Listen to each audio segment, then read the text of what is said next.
Do you have an inner critic that you've been listening to in your head? I guarantee you do, because we all do. 50 to 70,000 thoughts pop into our head every day. And a lot of those, about three-quarters of them, are negative. And where does that negative ninny come from? He comes from our inner critic. So I am really excited about sharing my new campaign that's going to be about understanding who your inner critic is and how to quiet him. So let me go through right now a review of some of what the inner critics are. There are 9 of them that are accomplices to the faceless judge. Everyone's got this judge sitting on their shoulder. Now, a lot of people ask me why I have this Yoda sitting on my shoulder. Well, that Yoda is my inner coach, but my inner critic is Darth Vader. So I want you to think of your faceless judge. It's faceless because I want you to put a face to it. The faceless judge is the one that's constantly saying, you're not good enough. You're not smart enough. You are not capable. You're just not enough. Then you've got the comfort seeker.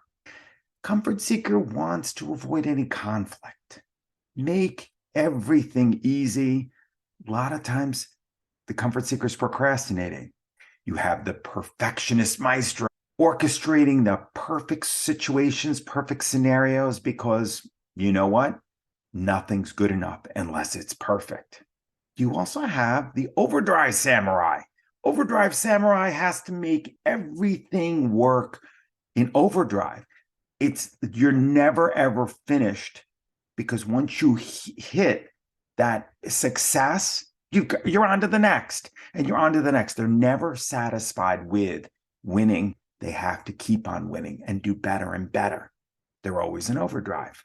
Then we've got the logic mastermind. You know Spock from Star Trek?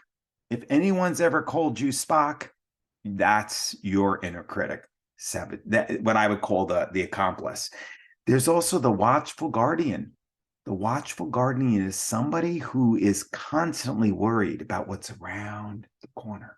What's happening over there? I'm worried. There's always going to be something around the corner that's going to make things challenging, and you're always worried about it. There's the harmony enthusiast. This is the person who's got to make everything in harmony at the expense of who? Yourself. You say yes to everybody, but you say no to yourself constantly. The wanderlust adventurer. This is the person who cannot be satisfied, never ever focusing on what's right in front of them. They can't settle for just the status quo. They got to be on the edge of excitement, the edge of things happening. They're the risk takers, but they're constantly avoiding dealing with what's truly important to them.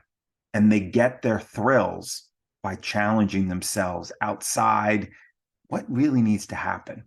The detail deacon. The detail deacon is constantly looking for other people's mistakes and also focusing on the little things that really don't matter. And lastly, the forever victim.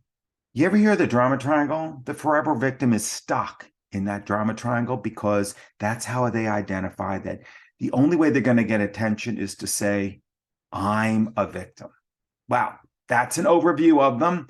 Come join me, find out which one you are, and then let's take a look at how you can quiet those inner critics and focus on releasing your inner coach, which is really your superpower. Looking forward to it.